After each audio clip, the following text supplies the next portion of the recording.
Hi, third graders. For today's response to reading, I want you to think about some of the things that J.K. Rowling included in her books about Harry Potter and the Harry Potter series.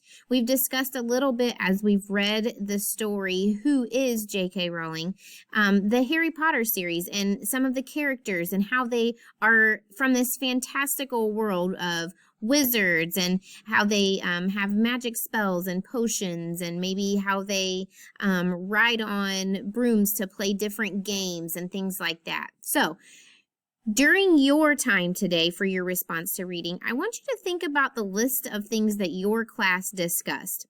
I want you to make a new character that would go in a Harry Potter book. So if we could reach out to J.K. Rowling and say, hey, we have a new character for you, what would this character be like? It could be a human character or an animal character.